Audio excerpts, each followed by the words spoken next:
to be me. There we go. Sometimes it's my pleasure to be me. Other times it's a little frustrating to be me. But whatever the case is, it's all good. So, hey, welcome to Tomato Talk. It is Monday. It is May 2nd. We're into May. Unbelievable that we're into May. Hey, I got the t-shirt on over here. Take steps. Hey, for those that were following along, yesterday we had the Take Steps walk. Had a fantastic time. Weather was great. Got a chance to share the stage again with two very good friends, Donna Drake and the Donna Drake Show, Drake Media Network, and Rob Bartlett. Rob Bartlett is he's a comedian. He's a writer. Definitely a performer. He had been with the Don Imus show a number of years back, and the guy's terrific. We had a fun time up there. Really great. Kudos to Melissa, Suzanne, the rest of the Long Island chapter of the Crohn's and Colitis Foundation for a great event. So it's all good. Much more things coming up on the horizon with that one for other walks, other ways to get involved and to learn from. That's right. And to learn from. You know, the biggest thing that I've been talking about here has been that vocational thing. And yeah, I'm going to tie it in with that photo over there. You know, the vocational aspect of it. I take a look back on my own experiences when I was growing up, and it's like, how much of what I did then actually impacts what I do now or what I want to do now. Sometimes it's what I want to do now rather than what I did do. You know, talking career wise, talking about volunteering, you know, where's the effort? You know, some of it has to do with just life, you know, just flat out life. You know, you get a few obstacles, get tossed in the way, some things we need to work through. It impacts it without a doubt. Is it a negative impact? Yeah, look, every once in a while, it certainly is. I mean, let's just be totally truthful on that whole thing. Sometimes it is quite the challenge that we run into. Sometimes it's by things that we've chosen. Oops, I made a mistake. You got that kind of thing you got to deal with. Sometimes that's luggage you got to carry with you the rest of your life and work through. Other times it's something that happens to you. You just had no it wasn't something you created. You know, the chronic illnesses is the big thing. Wasn't something you created. I don't know, maybe get into a car accident or something like that. Not your fault. You're sitting there at a light and someone smashes into you, and now you got an issue, an illness, an injury you got to deal with forever. It's tough. Definitely tough. Those things absolutely impact you. But some of that you have no control over. Some of it was a bad decision. But the other aspect of life really has to do with like who you are.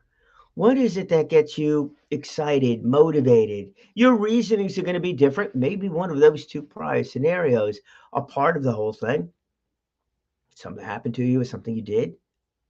Maybe it's the environment or the community that you live in. Maybe it's the opportunities presented to you. Maybe it's what's going on with the people that surround you. Could be family, could be friends, could be somebody out of the blue. Hey, maybe you're involved with a religious institution. Then all of a sudden, that religious institution starts some kind of a program and you get involved with it. And it's a good thing, right? And you start volunteering and you start being exposed to different things and you find out what really what really becomes important to you.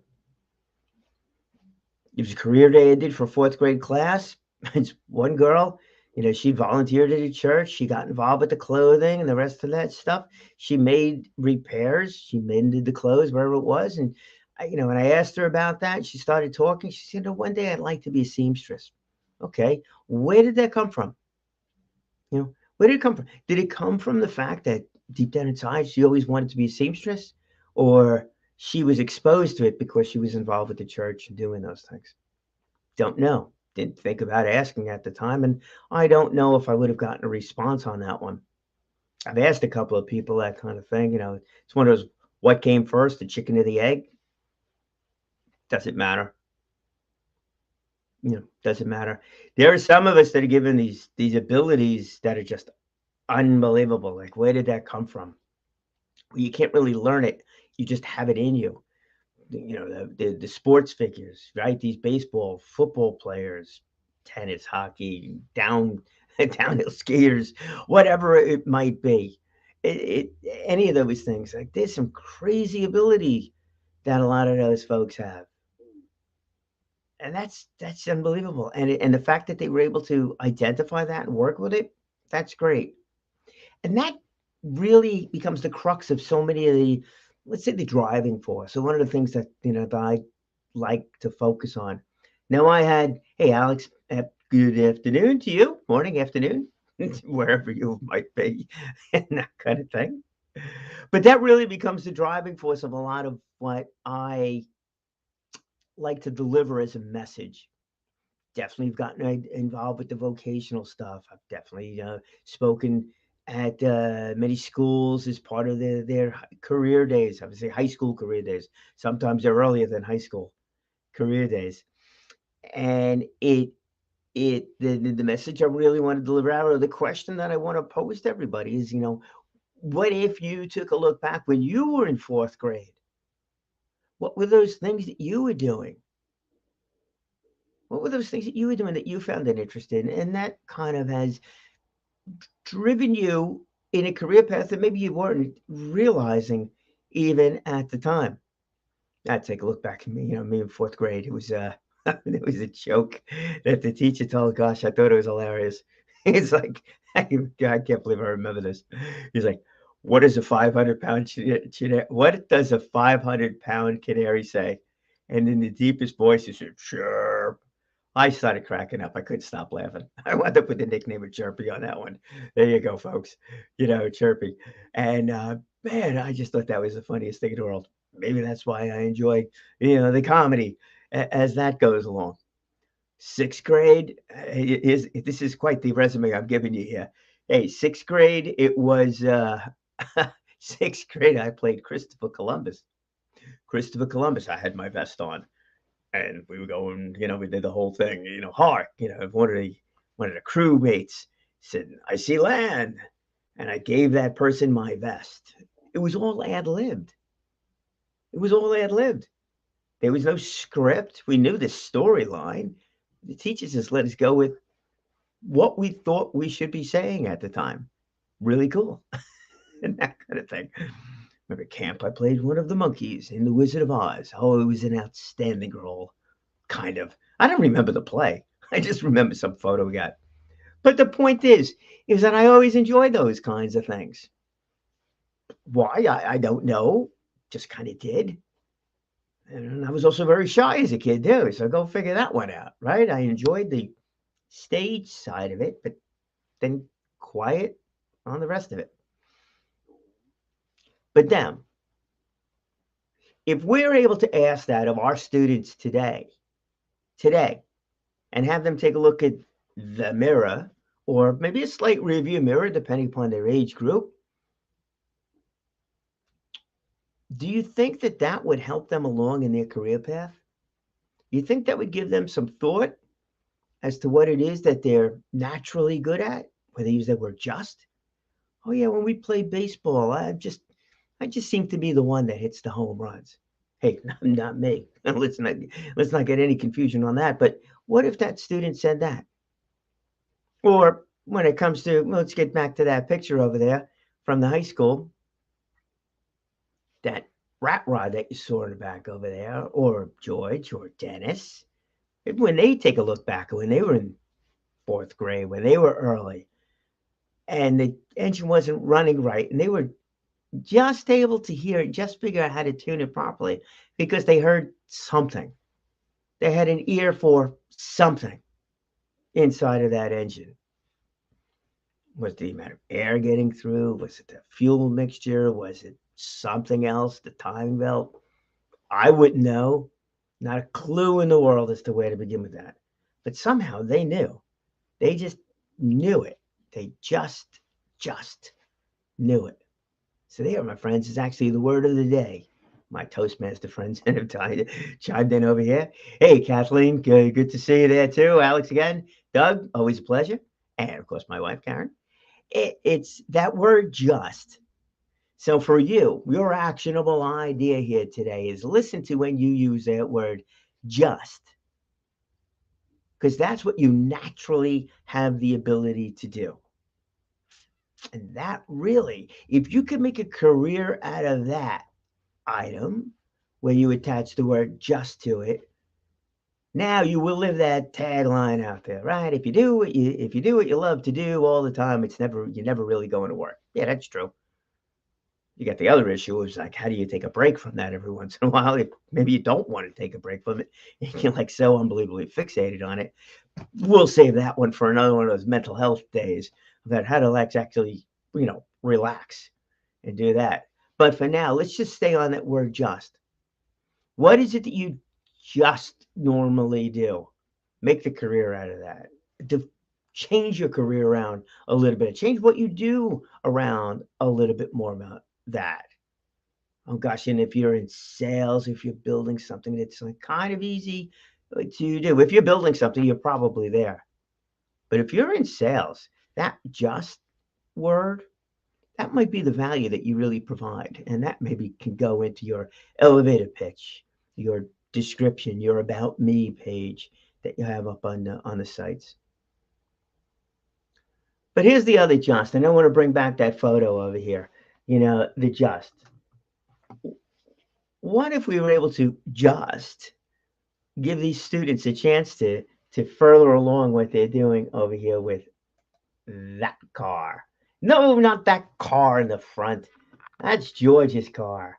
That's George's car. And that would be Dennis. And that would be me. But I'm talking about that gray car in the back, that rat rod that's in the back, that car. And I want to see if we could bring that on over here. This way you could see what is going on with that car that we have. And I'm going to bring that up because that car is now being run by some of the students over there. And they have now taken that car and made it into a usable, I think we can find it here. There it is. All right, let's go. I'm going to play this. Got to turn off the sound on that one, make that full screen. And bring in StreamYard, share screen, Chrome tab, Facebook. There we go. All right, so now that car, my friends, is the same as the other car that you saw sitting in the front. That's what you call a rat rod. Why do I know that? Well, because that high school, that's the Oceanside High School, and John LaCascia and his students came down over there to the HIA trade show last year. Yeah, this is where it all comes together. I got enough time to go through, pull this whole thing together? Yeah, I think so. All right, so here's where it goes. Oh, let's get rid of we can make this full screen. There we go. That's full screen as they taped it. So these students built that car. They built that car. They built it, and that was the car in the back, a rat rod. So what is a rat rod? A rat rod is basically a car that is built from scratch, flat out scratch. So those students figured out how to weld the metal together for the framework, putting the wheels on, the suspension. Obviously, we haven't gotten to the paint job yet or any of that kind of stuff. Doesn't look like they haven't gone down the sanding route or anything like that. But you are looking at a car that is driven by one of the teachers. You are looking at a car that is totally built from the ground up, a rat rod. I guess it doesn't fit into any serious category of car other than, wow, they just built that car from scratch. Just. So now John, the teacher, instructor behind this whole thing, actually races his own car too. And he has to go to New Jersey in order to race that car. And he would love the idea of there being some sort of a drag strip over here. I think he originally swore some of the posts about that. Hey, what if Long Island had a drag strip? And he's thinking, man, wouldn't that be great? From his point of view, he doesn't have to travel to Jersey. He could travel out here, race his car. That'd be good. But let's take this a step further to tie the whole thing in as to why I do these career days, why I think a drag strip out here makes sense, why I think, or why I also am a board member of the ECNY Foundation, Executive Consultants of New York, why it is that I've volunteered with a few other organizations that are focused on the community growth. Why, you might say, I'm actually think that the idea of equal funding for all the at least K through 6, if not further along, but let's just start someplace. And I use that word just start someplace because really fixated on that one. Gosh, I have no idea how to get that to happen, but that's it. Because if the K through 6 grades were all funded equally and these after school programs, these vocational programs took place at that level, what do you think would happen with these students? You see what they're building here? What they built that rat rod. Do you think those students knew how to do that in the beginning? No. That was the whole idea of learning it. Maybe one or two of them did. I don't know them, specifically. But they have now built something unbelievable. Those K through 6 students, if they lose the opportunity for after school programs, for music, for arts, for chorus, for band, for all of those things, that's going to be an awful shame because it's going to cut down their creativity. That's what I really think is going to happen. It's going to cut down their creativity.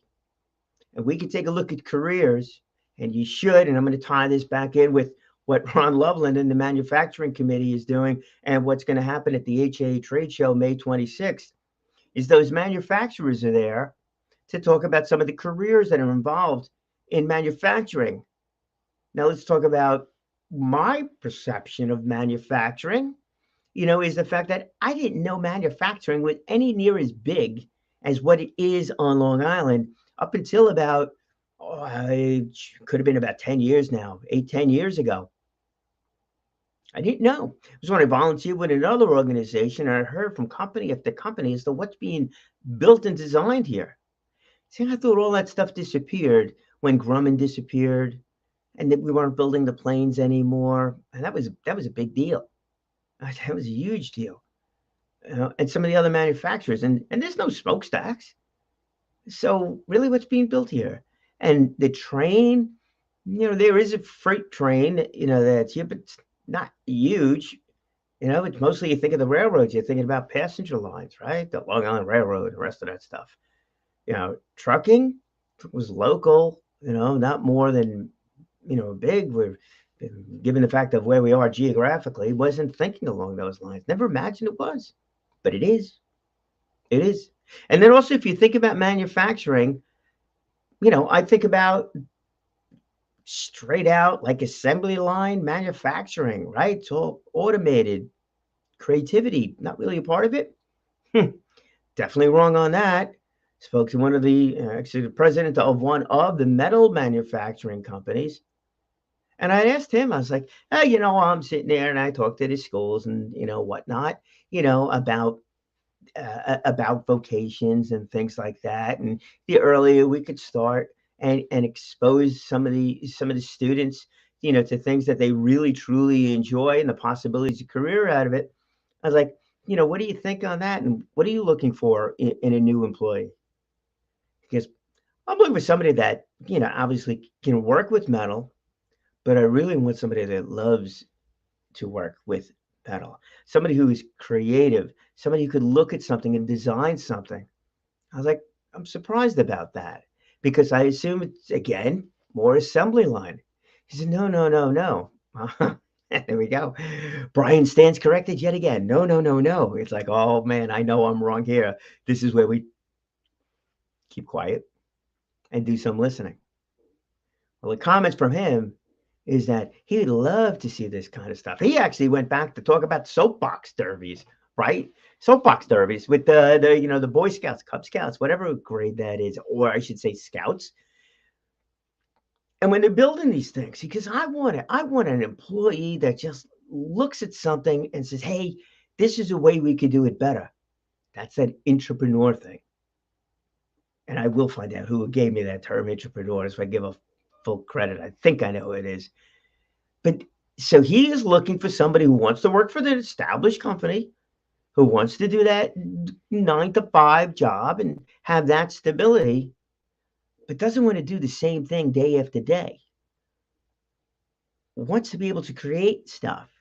And the reason why it's so important to that metal manufacturing company is that they make unique metal products for their customers. And that's where it is. It's not just assembly line stuff. There's a lot more that goes along with it. So these students that are building that car have learned how to customize so much inside of that car to make sure it works. Right? You think about framework, but all those doors have to line up properly. Well, there's no hood. As you can see right now, there's no hood on that car, but everything has to line up properly and work like that. So they're learning how to work with metal. They're learning about blueprints. They're learning how to be creative when things maybe just don't go 100% correct. They can make the shape of that car anything they darn well please. It doesn't really matter. We're not talking about there's no format necessarily that goes along with it. They're also learning about electronics one day, maybe in the next video. They'll learn about, the graphic arts kinds of things. But they did learn about how to use that computer to create stuff. So they learn about metal, maybe plastics, maybe a little bit about upholstery. It doesn't look like they spent too much time on that one. And so many things. People skills. They learned, and maybe they learned about the thing that matters the most out of this whole thing. Maybe they've learned what it is that they don't want to do. Yeah, that's right. What it is that they don't want to do, not necessarily what they do want to do. Let's take this off for right now. There we go. Maybe they learned something about themselves that does get them excited, but more stuff that does not. That does not. And maybe that turns us around to this other side of things. This paying for everybody. We're letting all these college loans go by the wayside. We could debate whether or not that should or should not happen. Maybe there's arguments on both sides of it. Maybe there's some arguments too about schools. Did they get a little carried away, with the cost of schools because students can get loans? That stuff is out there too. But let's go with the front side of it. Let's go with let's say, forward-looking side of it, right? So what if at an early age, we're able to help those K-6 students out where they get a chance to figure out what it is that they really would like to do, just what they naturally would like to do, what interests them and what does not, through programs, after school programs, arts, music, whatever it might be inside of that. And then they continue on, they get to these higher level grades and they go and perhaps get an opportunity for the automotive program. Let's go with this, for the automotive program to build that car. But now the automotive program built that car. They got the chassis, the frame, they got the engine, they got all that stuff going. They're good with that. All right. But then what if they took that car? What if they took that car and turned it over to the art department? Really? Yeah. Yeah. What if they gave it to them and said, all right, now that we have this rat rod, why don't we make it into something that looks a little prettier than what it looks like right there? And John, it looks great. In case you see this video, it does look awesome. But what if the art department took it and they did something, with it? What if they, I don't know, they'd be like, if there's some sort of like seamstress is not really the word, but some program inside of that does interior design. Interior design, they design the interior of that car. Wow, what do you think they could do with that? They could do anything with it. It doesn't make a difference. They could do anything with that. What if that car then came back and it looks gorgeous? What if the audiovisual people decided to, what? Wouldn't it be cool if or wouldn't it be dope if, gotta learn some of the new words here, folks, that car made it out to some track someplace where if I kept the sound on, one of the people in that video said, "Hey, why don't you light it up?" Well, you can't do that. It's definitely not a safe place to do it. But if there was a permanent track, there would be a safe place to do it. And they went out. And then what if some of those students decided to stay with, the internal combustion engine side of it? And then someone else said, you know what? Why are we doing that?